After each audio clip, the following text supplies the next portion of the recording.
महाभारतम् महाभारतम्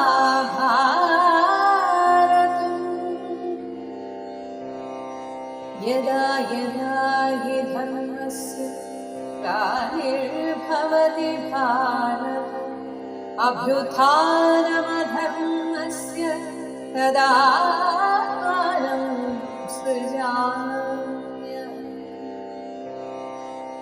परित्राणाय साधूनां विनाशाय च दुष्कृता धर्मसंस्थापनार्थाय സംഭവാമി യുഗേ യുഗേ. വിരാട രാജാവിന്റെ നഗരത്തിൽ പാർത്ഥന്മാർ ഗൂഢമായി ഇപ്രകാരം പാർത്ത് 10 മാസവും കഴിഞ്ഞു. സുദേഷ്ണയെ ദ്രൗപദി ശുശ്രൂഷിച്ച്, എന്നാൽ ദുഃഖത്തോടു കൂടിയാണ് അവിടെ ദ്രൗപദി കഴിഞ്ഞു വന്നത്. കാരണം ശുശ്രൂഷ ഏൽക്കേണ്ടവളായ രാജ്ഞി അന്യഗൃഹത്തിൽ അന്യസ്ത്രീയെ ശുശ്രൂഷിച്ച് പാർക്കുമ്പോൾ സുദേഷ്ണയ്ക്കും മറ്റുള്ളവർക്കും അത് പ്രീതിയെ ഉണ്ടാക്കി. എന്നാൽ ദ്രൗപദിക്ക് അത് ദുഃഖകരമായ ഒരു കാര്യമായിരുന്നു. എന്തായാലും അങ്ങനെ ആ വർഷം അവസാനിക്കാറായി. ഏകദേശം 10 മാസം കഴിഞ്ഞു. ഈ ഒരു സന്ദർഭത്തിൽ വിരാടന്റെ സൈന്യാധിപനും വിരാടന്റെ ഭാര്യയായ സുദേഷ്ണയുടെ സഹോദരനും കൂടിയായ കീചകൻ പാർഷദിയെ, അതായത് ദ്രൗപദിയെ കണ്ടു. ദേവസ്ത്രീകളെ പോലെ ശോഭിക്കുന്ന അവളെ ദേവതയെപ്പോലെ കണ്ടപ്പോൾ കീചകൻ കാമബാണ പീഡിതനായി. അവനുടനെ സുദേഷ്ണയുടെ അടുത്ത് ചെന്ന് ഇപ്രകാരം പറഞ്ഞു: സുന്ദരിയായ ഈ വനിതയെ ഞാൻ വിരാടഗൃഹത്തിൽ മുമ്പ് കണ്ടിട്ടില്ലല്ലോ. രൂപഗുണം കൊണ്ട് ഇവൾ എന്നെ മദ്യം അതിന്റെ ഗന്ധം കൊണ്ടെന്ന പോലെ മയക്കിയിരിക്കുന്നു. ഇതാരാണ്? ഈ സുന്ദരി ആരാണ്? എവിടെ നിന്നു വന്നു? എന്തിനു വന്നു? ഇങ്ങനെ ഒരുപാട് ചോദ്യങ്ങൾ കീചകൻ ചോദിക്കുകയാണ്. ഇവൾക്ക് വേണ്ടി ഞാൻ എന്തിനും സന്നദ്ധനാണ്. ഒരുപാട് ആനകളും മനോജ്ഞമായ പൊന്മണി ഭൂഷണങ്ങളും വലിയ മണിമാളികയും ഞാൻ ഇവൾക്ക് നൽകാം. നീ എന്റേതായിത്തീരാൻ അവളോടൊന്ന് പറഞ്ഞു നോക്കൂ. ഇപ്രകാരം സുദേഷ്ണയോട് പറഞ്ഞ് കീചകൻ ദ്രൗപദിയുടെ സമീപത്തേക്ക് അവളെ ഇണക്കുവാനായിട്ട് ചെന്നു. കീചകൻ ദ്രൗപദിയെ പല രീതിയിൽ വശീകരിക്കുമാറ് ഒരുപാട് കാര്യങ്ങൾ ചോദിക്കുന്നുണ്ട്. നീ എന്നിൽ നിന്ന് മഹാസൗഖ്യം അനുഭവിക്കേണ്ടവളാണ്. എന്നിൽ നിന്ന് പലവിധം സൗഭാഗ്യങ്ങളും ഒക്കെ അനുഭവിച്ച് സുഖാമൃതങ്ങളും പാനം ചെയ്ത് വസിക്കുക. എന്തൊരു നല്ല ചെറുപ്പം! നീ എന്തിന് ഈ ചെറുപ്പത്തെയും സൗന്ദര്യത്തെയും പാഴാക്കുന്നു? അതുകൊണ്ട് നീ എന്നോട് ചേർന്നാൽ എൻ്റെ ആദ്യത്തെ ഭാര്യമാരെയൊക്കെ ഞാൻ ഉപേക്ഷിക്കാം. മാത്രമല്ല അവരെയൊക്കെ നിന്റെ ദാസിമാരാക്കുകയും ചെയ്യാം. ഞാനും നിന്റെ ചൊൽപ്പടിക്ക് എപ്പോഴും ദാസനായി നിൽക്കാം. ദ്രൗപദി പറഞ്ഞു: എടോ സൂതപുത്ര, നീ എന്താണ് വിചാരിക്കുന്നത്? നീ പ്രാർത്ഥിക്കേണ്ടവളാണ് എന്നാണോ എന്നെ പറ്റി വിചാരിക്കുന്നത്? ഞാനൊരു സൈരന്ധ്രിയാണ്. തലമുടി കെട്ടിക്കൊടുക്കുന്ന നികൃഷ്ടമായ നീചവർഗത്തിൽപ്പെട്ട നാരിയാണ്. ഞാൻ അന്യന്റെയാണ്. നിനക്ക് ശുഭം വരട്ടെ. നിനക്ക് ചേർന്നവളല്ല ഞാൻ. ജീവികൾക്കൊക്കെ ഇഷ്ടയാണ് പത്നി. ധർമ്മം ചിന്തിച്ചു നോക്കൂ. അന്യന്റെ ഭാര്യയിൽ ഒരിക്കലും മനസ്സ് വെക്കരുത്. അകാര്യങ്ങളിൽ പ്രവേശിക്കാതിരിക്കുക എന്നുള്ളതാണ് സത്പുരുഷന്മാരുടെ വ്രതം. കിട്ടാത്ത വസ്തുവിൽ കൊതിക്കുന്ന പുരുഷൻ പാപിയാണ്. ഇങ്ങനെയൊക്കെ സൈരന്ധ്രി ഉപദേശിച്ചു. എന്നാൽ ഈ സമയത്ത് കീചകൻ പറയുകയാണ്: എത്രയും ഇഷ്ടത്തോടെ നിന്നോട് ഇഷ്ടം പറയുന്ന എന്നെ നീ ഉപേക്ഷിച്ചാൽ തീർച്ചയായും നീ കഷ്ടത്തിലാകും. നീ ഇത്ര ഭീരുവാണോ? നീ പശ്ചാത്തപിക്കാൻ ഇടയാകും. ഞാൻ ഈ നാടിനൊക്കെ പ്രഭുവാണ്. നിന്നെ പാർപ്പിക്കുവാൻ അനുവദിച്ച ഈ സുദേഷ്ണയും സുദേഷ്ണയുടെ ഭർത്താവായ വിരാട രാജാവിനും ഞാനാണ് പ്രഭു. ഈ ഭൂമിയിൽ എന്നോട് കിടപിടിക്കുന്ന യോഗ്യന്മാർ ആരുമില്ല. നീ എൻ്റെ മടിയിലേക്ക് വരൂ. ഞാൻ ഇന്ന് തരാം നിനക്ക് ഈ രാജ്യം. നീ എൻ്റെ നാഥയാവുക. സുന്ദരി, നീ എന്നെ സ്വീകരിക്കുക. സൈരന്ധ്രി പറഞ്ഞു: എടോ സൂതപുത്ര, നീ ഭ്രമിക്കരുത്. നീ നിന്റെ പ്രാണനെ അപകടത്തിലാക്കരുത്. ഘോരന്മാരായ 5 പേർ എനിക്ക് കാവൽക്കാരായിട്ടുണ്ട്. നിനക്കെന്നെ കിട്ടുകയില്ല. ആ 5 ഭർത്താക്കന്മാരും ഗന്ധർവന്മാരാണ്. അവർ കോപിച്ച് നിന്നെ കൊന്നുകളയും. നന്മ വിചാരിക്കുക. മനുഷ്യൻ കാണാത്ത വഴിയെ പോകുവാനാണ് നീ വിചാരിക്കുന്നത്. എന്തായാലും നിനക്കെന്നെ കിട്ടുകയില്ല എന്ന് സൈരന്ധ്രി തീർത്തു പറഞ്ഞു. ദ്രൗപദി അവനെ തള്ളിക്കളഞ്ഞ മട്ടിൽ വിട്ടപ്പോൾ മര്യാദയൊക്കെ അതിലംഘിച്ച വിധം കാമബാധയിൽ മുഴുകിയ കീചകൻ നേരെ സുദേഷ്ണയുടെ അടുത്ത് ചെന്ന് ആവലാതിയായി. കീചകൻ പറഞ്ഞു, സുദേഷ്ണയെ, പെങ്ങളെ, നീ എന്നെ മരണത്തിൽ നിന്ന് രക്ഷിക്കണം. സൈരന്ധ്രിയെ കിട്ടിയില്ലെങ്കിൽ ഞാൻ ഇപ്പോൾ ചത്തുകളയും. അവളെ എങ്ങനെയെങ്കിലും എന്റെ പാട്ടിലാക്കി തരണം. അവളെ കിട്ടാൻ നീ വിചാരിച്ചാലേ പറ്റുകയുള്ളൂ. ഇങ്ങനെ കീചകൻ വിലപിക്കുന്നത് കേട്ടപ്പോൾ വിരാടപത്നിയായ സുദേഷ്ണയ്ക്ക് വല്ലാത്ത ദയ തോന്നി എന്ന് പറയുന്നു. അങ്ങനെ സുദേഷ്ണ ഒരു തീരുമാനത്തിലെത്തി. കീചകനോട് പറഞ്ഞു, കീചക, നീ വാവിൻ നാൾ ചോറും മദ്യവും ഒക്കെ ഒരുക്കി വെക്കുക. മദ്യം കൊണ്ടുവരാനായി ഞാൻ അവളെ അങ്ങോട്ടയക്കാം. അപ്പോൾ നീ യാതൊരു തടസ്സവും കൂടാതെ ഇഷ്ടമായ വിധത്തിൽ സാന്ത്വന വാക്കുകളെ കൊണ്ട് സന്തോഷിപ്പിച്ച് അവളുമായി രമിച്ചുകൊള്ളുക. ഇപ്രകാരം സഹോദരിയായ സുദേഷ്ണ പറഞ്ഞപ്പോൾ അപ്രകാരമാകാമെന്ന് പറഞ്ഞ് അവൻ ഇറങ്ങിപ്പോന്നു. പിന്നീട് രാജോചിതമായ വിശേഷ മദ്യം തയ്യാറാക്കി പല വിധത്തിലുള്ള കറികളും തയ്യാറാക്കി വെച്ചു. ഇങ്ങനെ കീചകൻ സന്നദ്ധനായി സഹോദരിയായ സുദേഷ്ണയെ അറിയിച്ചു. സുദേഷ്ണ സൈരന്ധ്രിയെ വിളിച്ച് കീചകന്റെ അടുത്തേക്ക് വിട്ടു. സുദേഷ്ണ പറഞ്ഞു, സൈരന്ധ്രി, നീ കീചകന്റെ വസതിയിൽ വേഗം ചെന്ന് കുറച്ചു മദ്യം വാങ്ങിക്കൊണ്ടുവരിക. എനിക്ക് വല്ലാതെ ദാഹിക്കുന്നു. സൈരന്ധ്രി പറഞ്ഞു, രാജപുത്രി, ഞാൻ അവന്റെ ഭവനത്തിലേക്ക് പോവുകയില്ല. അവൻ നാണം കെട്ടവനാണെന്ന് രാജ്ഞിക്ക് അറിയാവുന്നതാണല്ലോ. ഞാൻ ഇവിടെ വന്നപ്പോൾ ഭവതിയോട് ചെയ്ത നിശ്ചയം ഭവതി ഓർക്കുന്നില്ലേ? എന്നെ അന്യപുരുഷന്മാർ ആരും തന്നെ കാണരുത് എന്ന് അങ്ങ് തന്നെയല്ലേ പറഞ്ഞത്? അവൻ എന്നെ തരത്തിന് കയ്യിൽ കിട്ടിയാൽ വിടില്ല, തീർച്ചയായും അപമാനിക്കും. അതുകൊണ്ട് ഞാൻ അവന്റെ അരികത്തേക്ക് പോവുകയില്ല. രാജ്ഞി, ഭവതിയുടെ പാട്ടിൽ വേറെ ദാസികൾ വേണ്ടുവോളം ഉണ്ടല്ലോ. അവരിൽ ആരെയെങ്കിലും വിട്ടുകൂടെ? അതാണ് നല്ലത്. ഞാൻ ചെന്നാൽ അവൻ തീർച്ചയായും അപമാനിക്കും. സുദേഷ്ണ പറഞ്ഞു, ഇല്ല, അവൻ ഹിംസിക്കുകയില്ല, ഞാനല്ലേ അയക്കുന്നത് എന്ന് പറഞ്ഞ് അടപ്പുള്ള പൊന്നിൻ പാത്രം അവളുടെ കയ്യിൽ എടുത്തു കൊടുത്തു. അവൾ ശങ്കിച്ച് കരഞ്ഞ് ദൈവം തന്നെ രക്ഷ എന്ന് വിചാരിച്ച് മദ്യം കൊണ്ടുവരാൻ കീചകന്റെ ഗൃഹത്തിലേക്ക് പോയി. അങ്ങനെ സൈരന്ധ്രി മനസ്സിൽ പറയുകയാണ്, ഞാൻ എൻ്റെ പതികളെ വിട്ട് മറ്റൊരുത്തനെയും അറിയുകയില്ല എന്നത് സത്യമാണെങ്കിൽ ഈ സത്യം എന്നെ കീചകനിൽ നിന്ന് രക്ഷിക്കട്ടെ. അങ്ങനെ അബലയായ ആ സൈരന്ധ്രി സൂര്യദേവനെ മുഹൂർത്ത സമയം സേവിച്ചു. സൂര്യൻ ആ സുന്ദരിയുടെ ഹൃദയം നല്ലതുപോലെ അറിഞ്ഞ് അവളെ കാക്കുവാനായിട്ട് ഗൂഢമായി ഒരു രക്ഷസിനെയും വിട്ടു. മാന്യയായ അവളെ വിട്ട് ആ രക്ഷസ് മാറിയില്ല, എല്ലായിടത്തും പിന്തുടർന്നു. മാൻപേടയെപ്പോലെ പേടിച്ചു വിറച്ച് തന്റെ അടുത്തേക്ക് വരുന്ന കൃഷ്ണയെ ആ കീചകൻ രസമായി ചെന്ന് എതിരേറ്റു. കീചകൻ പറഞ്ഞു, സുന്ദരി, സ്വാഗതം. നല്ല കണിയാണ് ഞാൻ ഇന്ന് രാത്രി കാണുന്നത്. ഹാവൂ, എന്റെ ഹൃദയനാഥ, ഇപ്പോഴെങ്കിലും എന്റെ അടുത്ത് വന്നല്ലോ. എന്റെ കാമിതം നീ ചെയ്യുക. വിശേഷ വസ്ത്രങ്ങളും പട്ടുടയാടകളും ഞാൻ ഉടനെ വരുത്താം. വരൂ, എന്റെ ഒപ്പം ഇരിക്കൂ. നമുക്ക് മദ്യവും മധുവും കഴിക്കാം. ദ്രൗപദി പറഞ്ഞു, രാജപുത്രി എന്നെ മദ്യം കൊണ്ടുവരാനായി ഇങ്ങോട്ട് അയച്ചതാണ്. വേഗം മദ്യം തരൂ. അവൾ ദാഹിക്കുന്നുണ്ടെന്ന് പറഞ്ഞ് എന്നെ വിട്ട് അവിടെ കാത്തിരിക്കുകയാണ്. കീചകൻ പറഞ്ഞു, അത് സാരമില്ല, അത് ഞാൻ മറ്റാരുടെയെങ്കിലും കയ്യിൽ കൊടുത്തയച്ചു കൊള്ളാം എന്ന് പറഞ്ഞ് കീചകൻ അവളുടെ വലത്തെ കയ്യിൽ പിടികൂടി. ദ്രൗപദി പറഞ്ഞു, മനസ്സുകൊണ്ടുപോലും ഞാൻ എൻ്റെ ഭർത്താക്കന്മാരെ തെറ്റി നടന്നിട്ടില്ല.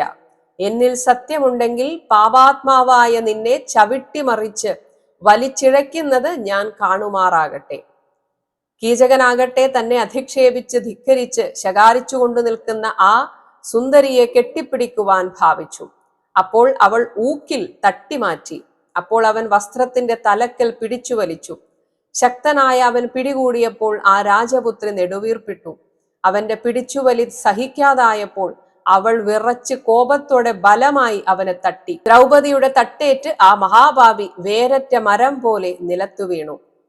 തന്നെ പിടികൂടുവാൻ ശ്രമിച്ച കീചകനെ ഇപ്രകാരം ഭൂമിയിൽ തട്ടി വീഴ്ത്തി പാഞ്ചാലി യുധിഷ്ഠിരൻ സ്ഥിതി ചെയ്യുന്ന രാജസഭയെ ശരണം പ്രാപിക്കുവാൻ ഓടി.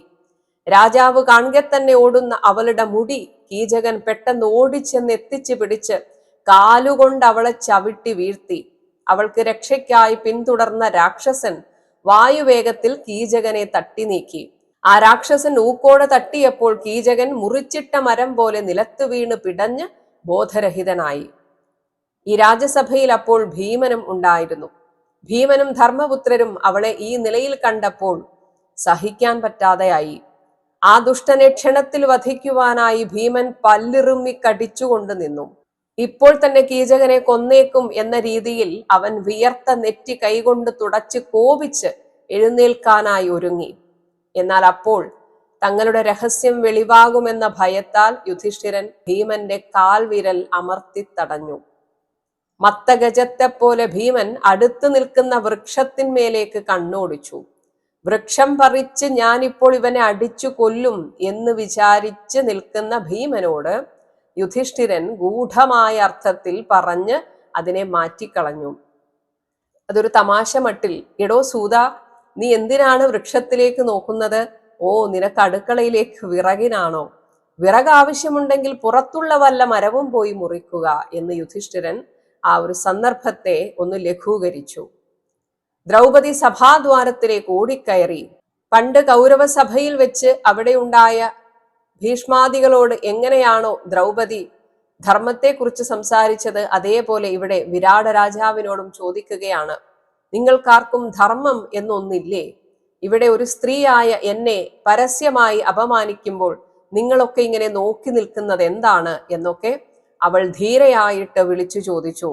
വിരാട രാജാവിനെ ദ്രൗപദി ചോദ്യം ചെയ്തപ്പോൾ വിരാട രാജാവ് പറഞ്ഞു, നിങ്ങൾ തമ്മിൽ ഗൂഢമായി വല്ല ദേഷ്യവും ഉണ്ടോ, എന്തെങ്കിലും കാരണമുണ്ടോ എന്ന് എനിക്കറിഞ്ഞുകൂടല്ലോ. കാര്യത്തിന്റെ തത്വം ഗ്രഹിക്കാതെ ഞാൻ വല്ലതും ചെയ്താൽ അത് ഭംഗിയാവുകയില്ല. എന്നാൽ സദസ്യർ കാര്യം വിചാരണ ചെയ്തറിഞ്ഞിട്ട് ദ്രൗപദിയെ മാനിക്കുകയും കീചകനെ നിന്ദിക്കുകയും ചെയ്തു. കൃഷ്ണ കുറ്റക്കാരി അല്ലെന്നും അവർ പറഞ്ഞു. അതേസമയം ദ്രൗപദി ഇങ്ങനെയൊക്കെ ദുഃഖിച്ചു നിൽക്കുമ്പോൾ യുധിഷ്ഠിരൻ വളരെ നിസ്സഹായനായിട്ട് അവിടെ നോക്കി നിൽക്കുകയാണ്. അവസാനം യുധിഷ്ഠിരൻ പറഞ്ഞു, സൈരന്ധ്രി, പോവുക, ഇവിടെ നിൽക്കേണ്ടതില്ല. സുദേഷ്ണയുടെ ഗൃഹത്തിലേക്ക് പോവുക. ഭർത്താവിനെ പിന്തുടർന്ന് കുഴങ്ങുന്ന വീരപത്നിമാർ ഭർതൃശുശ്രൂഷ കൊണ്ട് ക്ലേശങ്ങൾ സഹിച്ച് പുണ്യലോകത്തെ പ്രാപിക്കും. ക്രോധത്തിനുള്ള കാലമാണെന്ന് നിന്റെ ഭർത്താക്കന്മാർ ഇപ്പോൾ കരുതുന്നില്ലായിരിക്കാം. അതുകൊണ്ടാവാം സൂര്യതുല്യരായ ആ ഗന്ധർവന്മാർ ഇപ്പോൾ പാഞ്ഞു വരാത്തത്. സൈരന്ധ്രിയായ നീ ലജ്ജയില്ലാത്ത നടിയെപ്പോലെ ഇവിടെ കാലം നോക്കാതെ കേഴുന്നത് ശരിയല്ല. ഈ രാജസദസ്സിൽ മത്സ്യന്മാരുടെ ചൂതുകളിക്ക് നീ വിഘ്നം സൃഷ്ടിക്കരുത്. അതായത് അവിടെ ചൂതുകളി നടക്കുകയാണ്. അപ്പോൾ യുധിഷ്ഠിരൻ ഇങ്ങനെ പറഞ്ഞത് അവൾക്ക് തീരെ ഇഷ്ടപ്പെട്ടില്ല. നീ പോകൂ, ഗന്ധർവന്മാർ വഴി പോലെ നിനക്ക് പ്രിയം ചെയ്യും. നിനക്കുണ്ടായ ദുഃഖം അവർ തീർക്കാതിരിക്കുകയില്ല. അപ്പോൾ സൈരന്ധ്രി പറഞ്ഞു, ദയയുള്ള അവരുടെ ധർമ്മചാരിണിയാണ് ഞാൻ. ചൂതാടുന്ന ജ്യേഷ്ഠന്റെ കൽപ്പനയ്ക്ക് വിധേയരായി നിൽക്കുന്ന അവരെ ആർക്കും എന്തും ചെയ്യാവുന്ന വിധം വധ്യരാക്കി തീർത്തല്ലോ. ദ്രൗപദി പറയുന്നത്, എന്നെ ഭീമനൊക്കെ സഹായിക്കാം എന്ന് വിചാരിച്ചാലും അങ്ങ് അതിന് തടസ്സം നിൽക്കുമല്ലോ എന്ന് ഗൂഢമായിട്ട് പറയുകയാണ്. ഇപ്രകാരം പറഞ്ഞ് പാഞ്ചാലി സുദേഷ്ണയുടെ ഗൃഹത്തിലേക്ക് പോയി. പോകുമ്പോൾ ദ്രൗപദിയുടെ കണ്ണുകൾ കോപം കൊണ്ട് ചുവന്നിരുന്നു. സൂതപുത്രനായ കീചകന്റെ ഉപദ്രവമേറ്റ ദ്രൗപദി കീചകവധത്തെ തന്നെ മനസ്സിൽ കരുതി തന്റെ ഇരിപ്പിടത്തിലേക്ക് തന്നെ മടങ്ങി. പിന്നെ അവൾ പോയി കുളിച്ചു വസ്ത്രം ശുദ്ധമാക്കി. ദേഹവും വസ്ത്രവും നല്ലതുപോലെ വെള്ളം കൊണ്ട് നനച്ച് ശുദ്ധമാക്കി. അവൾ കരഞ്ഞുകൊണ്ട് ആ ദുഃഖമുണ്ടാക്കിയവനെ കൊല്ലുവാൻ വേണ്ട മാർഗം ചിന്തിച്ചു. ഇനി ഞാൻ എന്ത് ചെയ്യണം? എവിടെ ചെന്ന് ആരോട് സങ്കടം പറയണം? കാര്യം എങ്ങനെ തീരും? ഇപ്രകാരം വിചാരിച്ച് അവൾ മനസ്സുകൊണ്ട് ഇതിന് ഭീമന് മാത്രമേ ഒരു പരിഹാരം ചെയ്യാൻ സാധിക്കുള്ളൂ എന്ന് അവൾ ചിന്തിച്ചു. എന്റെ ഹൃദയത്തിൽ തോന്നുന്ന പ്രിയങ്ങൾ സാധിപ്പിച്ചു തരുവാൻ ഭീമനല്ലാതെ മറ്റാരുമില്ല. അവൾ അന്ന് രാത്രി തന്നെ എഴുന്നേറ്റ് മെത്ത വിട്ട് പാഞ്ഞു. സനാഥയാണെങ്കിലും തന്റെ നാഥനെ തേടി അവൾ പുറപ്പെട്ടു. മഹത്തായ മനോദുഃഖത്തിൽ അകപ്പെട്ട ആ ഭാമിനി ഭീമസേനൻ പാർക്കുന്ന ദിക്കിലെത്തി.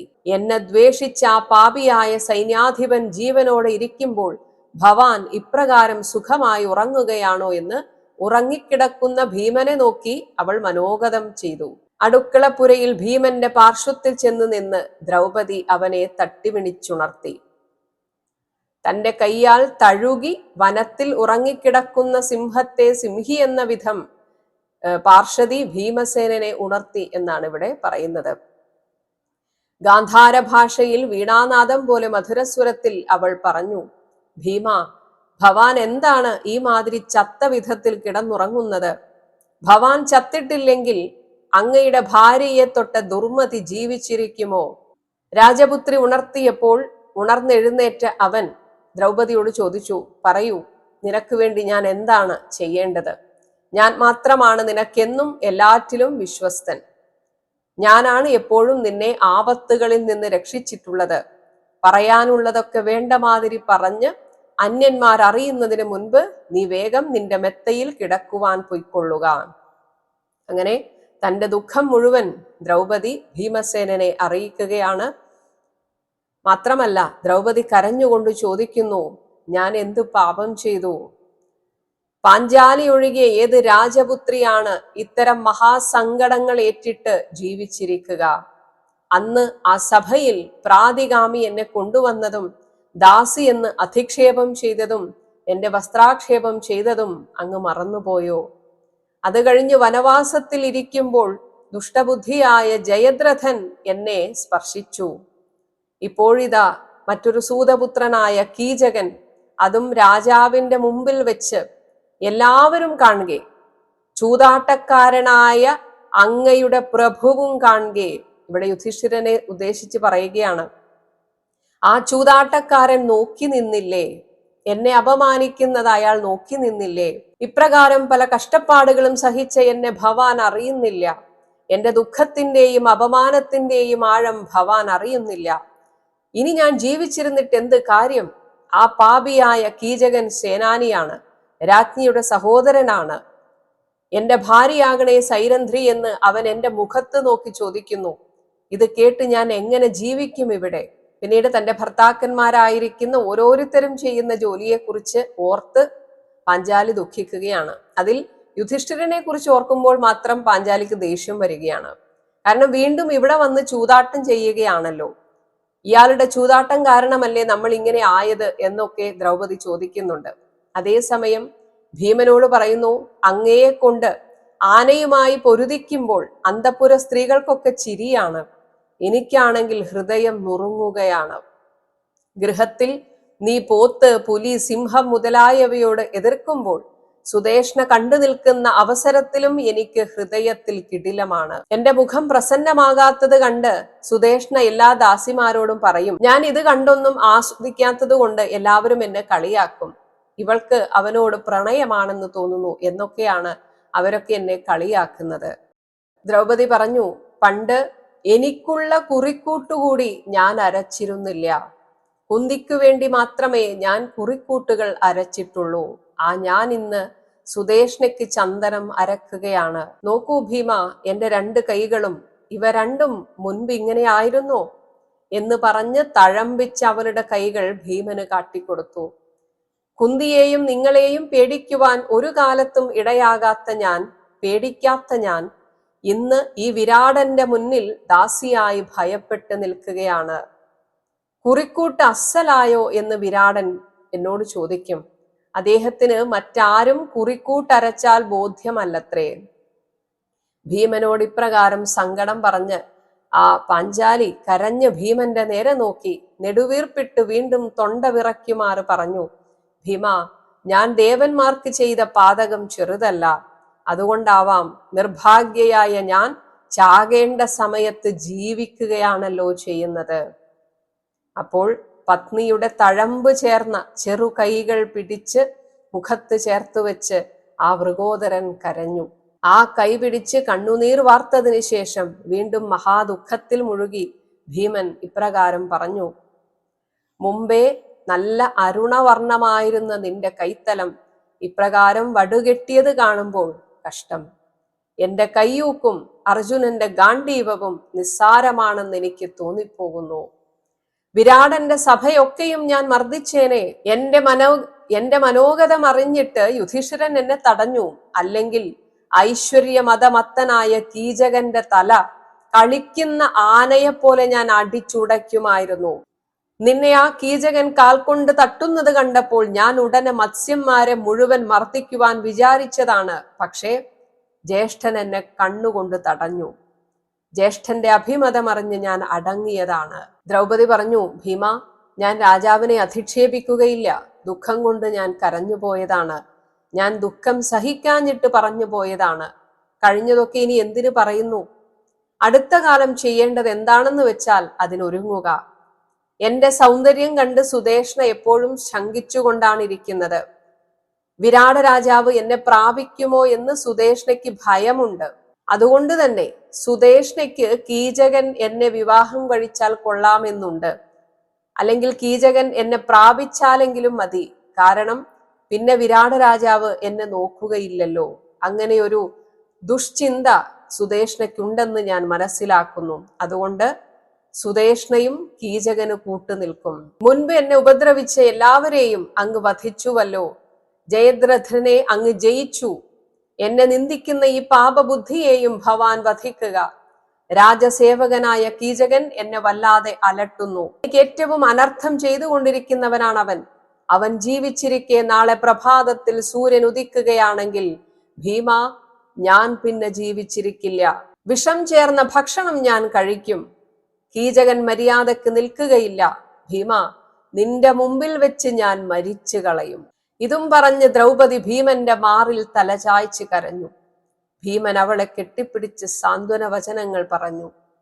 പാഞ്ചാലിക്ക് യുക്തിയും കാര്യവും ചേർന്ന വാക്കുകൾ കൊണ്ട് ആശ്വാസം നൽകി. കണ്ണുനീർ പൊഴിയുന്ന അവളുടെ മുഖം തന്റെ കൈകൾ കൊണ്ട് തുടച്ച് ആശ്വസിപ്പിച്ച് ദുഃഖിക്കുന്ന അവളോട് ഭീമൻ പറഞ്ഞു, നീ വിചാരിക്കുന്ന മാതിരി തന്നെ ഞാൻ പ്രവർത്തിക്കാം. ഇന്ന് ആ കീചകനെ അവന്റെ ബന്ധുക്കളോടുകൂടി ഞാൻ വധിക്കുന്നുണ്ട്. ഈ രാത്രിയുടെ ആദ്യകാലത്ത് തന്നെ അവനുമായി ക്രീഡിക്കാമെന്ന് സമ്മതം കൊടുക്കുക. ദുഃഖവും ശോകവും ഒക്കെ കളഞ്ഞ് പുഞ്ചിരി തൂകി അവനുമായി സംസാരിച്ച് നീ എല്ലാം ഏർപ്പാട് ചെയ്യുക. മത്സ്യരാജാവ് പണിയിച്ച നാടകപ്പുരയിൽ പകൽ നൃത്തം ചെയ്യുന്ന പെൺകിടാങ്ങൾ രാത്രിയിൽ വീട് പോകുന്നതാണ്. അപ്പോൾ നാടകശാല വിജനമാകും. അവിടെ ബലമായി ഉറപ്പിച്ച ഒരു കട്ടിലുണ്ട്. അതിൽ വെച്ച് അവനെ ഞാൻ കൊന്നുകളയും. അവനുമായി നീ കരാറ് ചെയ്യുന്നത് ആരും കാണരുത്. അങ്ങനെ അവൻ വന്നു ചേരത്തക്ക വിധം വേണ്ടത് ചെയ്തു കൊള്ളുക. ഇങ്ങനെ ഭീമനും ദ്രൗപദിയും പരസ്പരം കാര്യങ്ങൾ പറഞ്ഞുറപ്പിച്ച് കണ്ണുനീർ തൂകി പിരിഞ്ഞു. എന്ന് പ്രഭാതമായി. പ്രഭാതത്തിൽ എഴുന്നേറ്റ് കീചകൻ രാജധാനിയിൽ വന്ന് കൃഷ്ണയോട് പറഞ്ഞു, സഭയിൽ രാജാവ് കാണുകെ ഞാൻ നിന്നെ കാൽ കൊണ്ട് തട്ടി വീഴ്ത്തിയില്ലേ? ബലവാനായ ഞാൻ പിടിച്ചാൽ പിന്നെ അതിൽ നിന്ന് രക്ഷ കിട്ടുമെന്ന് നീ വിചാരിക്കേണ്ട. ആ വിരാട രാജാവ് പേരിന് മാത്രം ഒരു രാജാവാണ്. ശരിക്കും മത്സ്യന്മാർക്ക് രാജാവായി ശോഭിക്കുന്നത് ഈ ഞാനാണ്. സൈന്യാധിപനും ഞാൻ തന്നെയാണ്. എന്നെ ഭയന്നാണ് ഇവിടെ എല്ലാവരും ജീവിക്കുന്നത്. എന്നെ എതിർത്ത് ഇവിടെ ജീവിക്കാമെന്ന് നീ വിചാരിക്കേണ്ട. അപ്പോൾ ദ്രൗപദി വളരെയധികം സൗമ്യയായി കൊണ്ട് പറഞ്ഞു, കീചക, ഞാൻ നീയുമായി ചേരുന്ന കാര്യം ഏറ്റവും ഇഷ്ടപ്പെട്ട നിങ്ങളുടെ സഹോദരി പോലും അറിയരുത്. ആ നിശ്ചയത്തിൽ എന്റെ സങ്കേതത്തിൽ നിങ്ങൾ എത്തുക. പ്രസിദ്ധരായ ഗന്ധർവന്മാർ ഞാൻ ചെയ്യുന്നത് ചിലപ്പോൾ ക്ഷമിക്കില്ല. എങ്കിലും നമുക്ക് രഹസ്യമായിട്ട് കണ്ടുമുട്ടാം. എന്നോട് ഈ കാര്യം ഏറ്റുപറഞ്ഞാൽ ഞാൻ നിന്റെ അധീനതയിലേക്ക് വരാം. കീചകൻ പറഞ്ഞു, എനിക്ക് സന്തോഷമായി. തനിച്ച് ആരും അറിയാതെ ഞാൻ നിന്റെ മന്ദിരത്തിലേക്ക് വരാം. നിന്റെ സൂര്യാഭന്മാരായ ഗന്ധർവന്മാർ അറിയാത്ത വിധം ഞാൻ നിന്റെ സംഘം കൊതിച്ച് ആരും അറിയാതെ ആരും കാണാതെ രഹസ്യമായി വരാം. അങ്ങനെ ദ്രൗപദി എവിടെ വെച്ച് കണ്ടുമുട്ടണം എന്നൊക്കെ പറയുന്നു. ഭീമൻ പറഞ്ഞു കൊടുത്ത രീതിയിൽ അങ്ങനെ അന്നത്തെ രാത്രി നൃത്തഗൃഹത്തിൽ പറഞ്ഞതുപോലെ സംഗമം കുറിച്ചു എന്ന വിവരം ദ്രൗപദി ഭീമനെ അറിയിച്ചു. അപ്പോൾ ദ്രൗപദി പറഞ്ഞു, ഭീമ, സത്യം കൈവിടാത്ത നിലയിൽ എനിക്കു വേണ്ടി നീ ഗൂഢമായി കീചകനെ വധിച്ചുകൊള്ളുക. അങ്ങനെ ആദ്യം ഭീമൻ ആ നൃത്തഗൃഹത്തിൽ പോയി ഒളിഞ്ഞിരുന്നു. കീചകൻ കാമകേളിക്കു വേണ്ട മോടികളൊക്കെ വർദ്ധിപ്പിച്ച് കൃഷ്ണയുമായി രമിക്കുന്നതൊക്കെ മനസ്സിൽ സങ്കല്പിച്ച് അങ്ങനെ സന്തോഷത്തോടുകൂടെ അവിടെ എത്തി. കൂരിരുട്ട് നിറഞ്ഞ ആ വലിയ ഗൃഹത്തിൽ അവൻ കടന്നു. മുമ്പിൽ ചെന്ന് കാത്തു നിൽക്കുന്ന ഉഗ്രവീര്യനായ ഭീമന്റെ അടുത്തെത്തി. അപ്പോൾ കീചകൻ വിചാരിച്ചത് അത് ദ്രൗപദിയാണെന്നാണ്. ഒരറ്റത്തായിരുന്ന അവന്റെ അരികിലേക്ക് ആ ദുർമതി ചെന്നു. കൃഷ്ണയെ ധർഷണം ചെയ്തത് ചിന്തിച്ച് കോപിച്ച് ഉഷ്ണിച്ച് കട്ടിലിൽ ഭീമസേനൻ കിടക്കുകയായിരുന്നു. അവിടെ ഇരുട്ടുമുറിയാണ്. അവിടെ ആരാണ് എന്താണ് എന്നൊന്നും അറിയില്ല. അങ്ങനെ അവന്റെ സമീപത്ത് ചെന്ന് ഭീമന്റെ സമീപത്ത് ചെന്ന് ഈ കീചകൻ കട്ടിലിൽ ചേർന്നിരുന്നു. അവളോടെന്നതുപോലെ പറഞ്ഞു, ഓമനെ, ഞാൻ നിനക്ക് പലതരം വിത്തം നൽകാം. ഗൃഹനാരിമാർ എന്നെപ്പറ്റി പുകഴ്ത്തുന്നത് കേൾക്കണോ എന്നൊക്കെ സ്വന്തം ഗുണഗണങ്ങൾ ഇങ്ങനെ വാഴ്ത്തി പറയുകയാണ്. ഭീമൻ പറഞ്ഞു, കൊള്ളാം, നീ ദർശനീയാങ്കനാണ്, കാണാൻ സുന്ദരനാണ്, നിന്റെ ആത്മപ്രശംസ കേമം തന്നെ. ഈ മാതിരി സ്പർശനം നീ മുമ്പൊരിക്കലും അറിഞ്ഞിരിക്കുകയില്ല.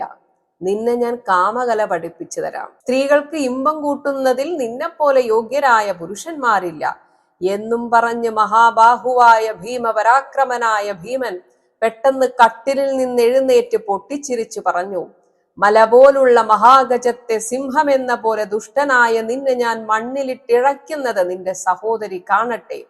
നീ ചത്തതിന്റെ ശേഷം സൈരന്ധ്രി തടസ്സം കൂടാതെ സഞ്ചരിക്കുന്നതാണ്.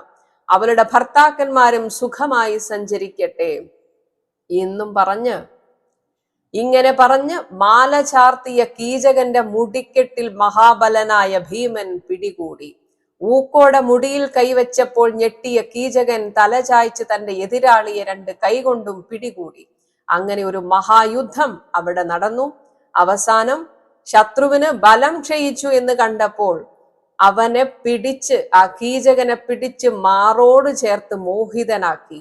ക്രോധാവേശത്താൽ വീണ്ടും വീണ്ടും നിശ്വസിക്കുന്ന വൃഗോദരൻ ബലം കെട്ടു നിൽക്കുന്ന കീചകനെ മുടിയിൽ മുറുകെ പിടിച്ച് മാനിനെ പിടികൂടിയ രക്താർത്ഥിയായ വ്യാഘ്രത്തെ പോലെ ഉച്ചത്തിൽ അലറി.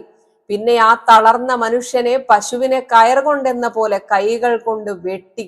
പൊളിഞ്ഞ പെരുമ്പറയുടെ നാദം പോലെ ഉറക്ക ചിഹ്നം വിളിക്കുന്ന കീചകനെ ഭീമൻ പിന്നെയും പിന്നെയും പിടിച്ച് മുറുക്കി മോഹാലസ്യപ്പെടുമാറ് നിശ്ചേഷ്ടനാക്കി.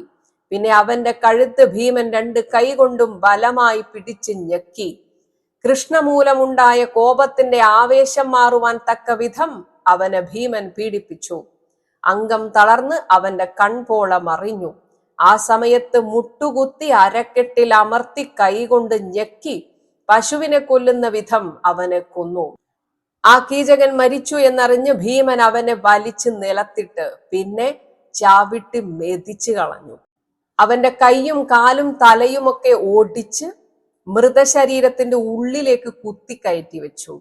സത്യത്തിൽ ഒരു മാംസപിണ്ഡമാക്കി തീർത്തു അവനെ.